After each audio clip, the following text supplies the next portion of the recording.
இவருக்கு என்னதான்ப்பா ஆச்சு? ஏன் இப்படி மாத்தி மாத்தி பேசுறாரு? அப்படின்ற கருத்து ஒரு தலைவர் மேல உருவாகியிருக்கு. யார் அவர் அப்படின்னு பார்த்தீங்கன்னா, விசிக கட்சியினுடைய தலைவர் திருமாவளவன் அவர்கள். எப்படி இருந்த ஆளு, இப்ப ஏன் மாத்தி மாத்தி பேசுறாரு? அப்படின்ற மாதிரியான கருத்து மக்கள் மத்தியிலே எழத் தொடங்கியிருக்கு. காரணம் தாவேகா கட்சியில இப்போ அவங்களுடைய அமைச்சரவையிலேயே இடம்பெற்ற பிறகும், நாங்க இன்னும் கூட்டணியில இடம்பெறல அப்படின்ற மாதிரி ஒரு கருத்த பகிர்ந்திருக்கிறாங்க. சமீபத்தில நடந்த கூட்டத்தில அவருடைய பேச்சு கவனம் பெற்றிருக்கு. அதே மாதிரி விமர்சன பொருளாவும் மாறியிருக்கு. ஸோ என்ன நடந்துட்டு இருக்கு அப்படின்றத தெளிவா பார்த்துரலாம். ஏன் திருமாவளவன் அவர்கள் மீது இந்த மாதிரியான விமர்சனங்கள் வருது? என்னென்ன கருத்துக்கள் முரண்பாடா பேசியிருக்கிறாரு? இப்போ என்ன பேசியிருக்கிறாரு? இதற்கு விளைவா என்னென்ன வந்திருக்கு அப்படின்றது எல்லாத்தையும் தெளிவா பார்த்துரலாம். தமிழக அரசியல் களத்தை பொறுத்த வரைக்கும் ஒரு இன்னெவிட்டபிளான லீடர் திருமாவளவன் அவர்கள். ஏன்னா அவர் ஒரு தலித் தலைவர் அப்படின்றத தாண்டியும் பொது சமூகத்துக்காக குரல் கொடுக்கக்கூடிய ஒரு அரசியல்வாதி அப்படின்ற மாதிரியான பெயர் அவருக்கு இருக்கு. பொதுமக்கள் மத்தியில மட்டும் இல்லாம அரசியல் கட்சிகள் மத்தியிலுமே அவருக்கு ஒரு நல்ல மரியாதை அப்படின்றது இருக்குது. தனக்கென ஒரு தனி வாக்கு வங்கியும் தனக்கென அரசியல் களத்துல ஒரு தனித்துவம் மிக்க ஒரு தலைவராக இருந்து செயல்பட்டுட்டு வராங்க. யாருமே பெரிய அளவு இவர் மீது விமர்சனம் எல்லாம் வைக்க முடியாது. எந்த வகையிலும் ஊழல் செய்யல, மக்களுக்காக பேசக்கூடியவர், இந்த மாதிரியான கருத்துக்கள் வந்துட்டு இருந்த சூழல்ல மாத்தி மாத்தி பேசுறாரு அப்படின்ற விமர்சனங்கள் வர தொடங்கி இருக்கு.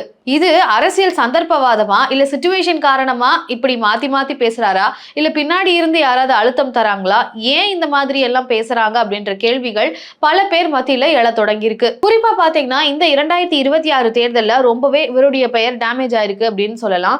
அதாவது மக்கள் மத்தியிலையும் சரி, குறிப்பா அரசியல் வட்டாரத்தை ஃபாலோ பண்றவங்களுக்கும் ஏன் இவங்க மாத்தி மாத்தி பேசுறாங்க அப்படின்ற கேள்விகள் வர தொடங்கி இருக்கு. மே 4 ரிசல்ட் வந்ததுக்கு அப்புறமா திருமாவளவன் அவர்களுடைய பேச்சு மாறியதை பார்க்க முடிஞ்சதுன்றத இங்க எல்லாருமே நோட் பண்ணியிருக்கிறாங்க. குறிப்பா பாத்தீங்கன்னா தாவேகாவை பொறுத்த வரைக்கும் RSS பெற்றெடுத்த பிள்ளை, சீமான் அவர்கள் வளர்ப்பு பிள்ளை, விஜய் அவர்களை பொறுத்த வரைக்கும் பெற்றெடுத்த பிள்ளை அப்படின்ற மாதிரியான விமர்சனங்கள் எல்லாம் முன் வச்சிருந்தாங்க. இந்த அளவுக்கு காட்டமான விமர்சனங்களை முன் வச்ச திருமாவளவன் அவர்கள் ஆஃப்டர் ரிசல்ட் அப்படியே அவருடைய பேச்சுல மாறுபாடுகளை பார்க்க முடிஞ்சது. தேர்தல் முடிவுக்கு அப்புறமா திருமாவளவன் அவர்கள் பேசினது எல்லாத்தையும் ஒண்ணு ஒண்ணா பார்த்தரலாம். முதலாவதாக தாவேகா விஜய் அவர்கள் எங்களுடைய எதிர்ப்பினுடைய முதன்மையான ஒரு ஆள் கிடையாது, அவங்களதான் நாங்க எதிர்த்து அரசியல் பண்றோம் அப்படின்னு கிடையாது. எங்களுடைய எதிரி அப்படின்றது பாஜக RSS தானே தவிர விஜய் எங்களுடைய பிரதான எதிரி இல்ல அப்படின்றத தேர்தலுக்கு பின் சொன்னாரு திருமாவளவன் அவர்கள். குடியரசுத் தலைவருடைய ஆட்சி வந்துடக்கூடாது அப்படின்றதுனால மட்டுமே நாங்க தாவேகாவுக்கு ஆட்சி அமைக்கிறதுக்கான ஒரு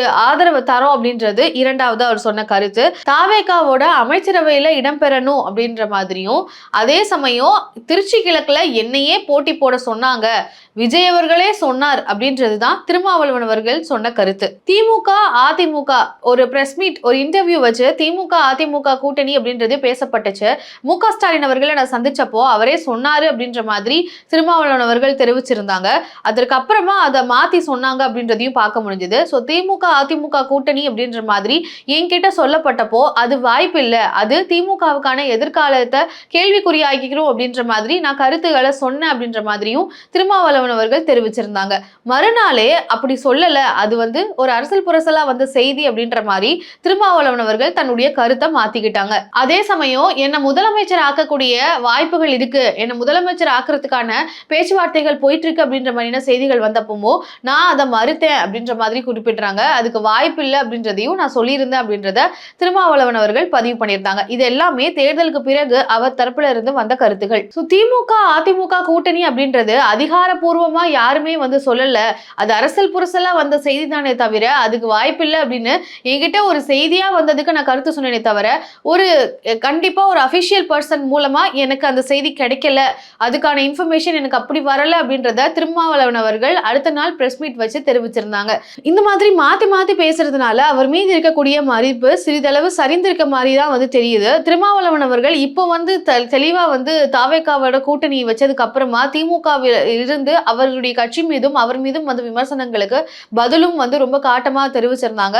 ஒரு நச்சுன்னு பதில் கொடுத்திருந்தாங்க அப்படின்னு கூட சொல்லலாம். ஏன்னா சோஃபா மாடல்னு சொல்றதா இருக்கட்டும், சோஃபா இந்த மாதிரியான விஷயங்களுக்கெல்லாம் ரொம்ப தெளிவா அவர் தரப்புல இருந்தே கருத்துக்கள் முன்வைக்கப்பட்டுச்சு.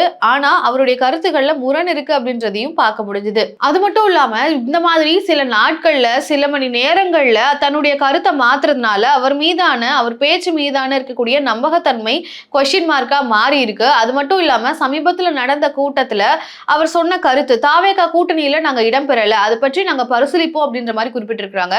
அமைச்சரவையில இடம்பெற்றது அப்படின்றது எங்களுடைய ஆதரவை தெரிவிக்கிறோமே தவிர அதுல அவங்க இடம்பெற்றுக்கிறோங்க அப்படின்ற மாதிரி குறிப்பிட்டாங்க. எங்க மேல ஒரு நம்பகத்தன்மை தாவேகாவினுடைய தலைமைக்கு ஏற்படணும் அப்படின்றதுனால நாங்க அதை ஒத்துக்கிட்டோமே தவிர என்னைக்கு வேணாலும் நாங்க அமைச்சர் பதவியை விட்டு வரலாம், நாங்க இன்னும் கூட்டணியில இடம் பெறல அப்படின்ற மாதிரி குறிப்பிட்டிருக்காங்க. இதுதான் பத்திரிகையாளர்களையும் அரசியல்வாதிகளையும் குழப்பத்துல ஆழ்த்திருக்கு. அது மட்டும் இல்லாம பல பேர் அதுவும் அரசவையிலேயே இடம்பெற்றதுக்கு அப்புறமா நீங்க எப்படி இந்த மாதிரியான ஒரு ஸ்டேட்மெண்ட் சொல்ல முடியும் அப்படின்ற கேள்விகளை எழுப்பிட்டு இருக்கிறாங்க. திமுகவோட இருக்கக்கூடிய கூட்டணி தொடரும், திமுகவோட இருக்கக்கூடிய நட்பு தொடரும். அதே சமயம் நாங்க இன்னும் தாவேகா கூட்டணியில இடம்பெறல அப்படின்ற அந்த கருத்து என்ன காரணத்துக்காக திருமாவளவன் அவர்கள் இப்படி சொல்றாங்க அப்படின்ற மாதிரியான கேள்விகளை ஏற்படுத்தியிருக்கு. இந்த ஒரு கருத்துக்கு தாவேகாவோட கூட்டணியில இடம்பெற்றிருக்கக்கூடிய காங்கிரஸ் கட்சியினுடைய தலைவர் மாணிக்கம் தாகூர் அவர்கள் தன்னுடைய கருத்தை தெரிவிச்சிருக்கிறாங்க. இந்த மாதிரி வார்த்தைகள்ல விளையாட வேணாம், நீங்க அமைச்சரவையில இடம்பெற்றாச்சு, இடம்பெற்றதுக்கு அப்புறமா நான் இந்த கூட்டணியில இடம்பெறல அப்படின்னு சொல்றதெல்லாம் அர்த்தம் இல்லை அப்படின்ற மாதிரி குறிப்பிடுறாங்க. இது தேவையற்ற பேச்சு அப்படின்ற மாதிரி குறிப்பிட்டிருக்காங்க. லெஃப்ட் போறோம் டிசைட் பண்ணதுக்கு அப்புறமா ஏன் ரைட் பார்க்கணும் அப்படின்ற மாதிரியான கேள்வியை மாணிக்கம் தாகூர் அவர்கள் திருமாவளவனுடைய கருத்துக்கு எழுப்பியிருக்கிறாங்க. சோ இந்த இடத்துல இது ஒரு தேவையில்லாத கருத்து, வார்த்தைகள்ல திருமாவளவன் அவர்கள் விளையாடுறாரு அப்படின்றதுதான் மாணிக்கம் தாகூர் அவர்கள் பதிவு பண்ணியிருக்கக்கூடிய விஷயம். சோ இது குறித்து பத்திரிகையாளர்கள், மூத்த பத்திரிகையாளர் மணி அவர்கள் கூட கருத்துக்கள் தெரிவிச்சிருக்கிறாங்க. எதனால திருமாவளவன் அவர்கள் இப்படி பேசுறாங்க அப்படின்ற மாதிரி கேள்வி எழுப்புறாங்க. ஸ்டாலின் அவர்களே விசிக இந்த கூட்டணியில இருந்து, திமுக கூட்டணியில இருந்து விலகிருச்சு அப்படின்றத அறிவிக்கணும் அப்படின்னு எதிர்பார்க்கிறது ஒரு பக்குவமற்ற நிலை அப்படின்ற மாதிரி குறிப்பிடுறாங்க. என்னைக்கு விசிக தாவேகாவோட மினிஸ்ட்ரியில இடம் பெற்றுச்சோ அன்னைக்கே திமுகவோட கூட்டணியில இருந்து வெளியில வந்துட்டாங்க அப்படின்றது அர்த்தம். இன்னும் விசிக கட்சியினுடைய திருமாவளவன் இப்படி பேசுறதுக்கான காரணம் என்ன அப்படின்ற மாதிரி கேள்விகள் எழுப்பியிருக்கிறாரு.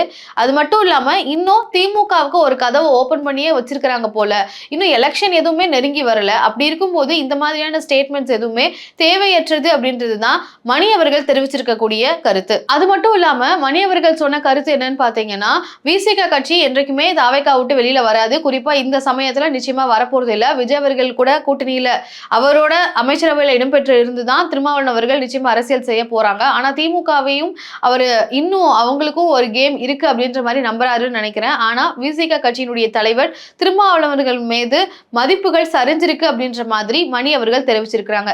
சோ அது மட்டும் இல்லாம இன்னும் சில பேர் இதை எப்படி பாக்குறாங்க, எதனால இவருடைய கருத்து இந்த சமயத்துல பதிவு பண்றாருன்னு பார்க்கும்போது, அன்புமணி அவர்கள் புசியானந்த் அவர்களை சந்திச்சிருந்தாங்க.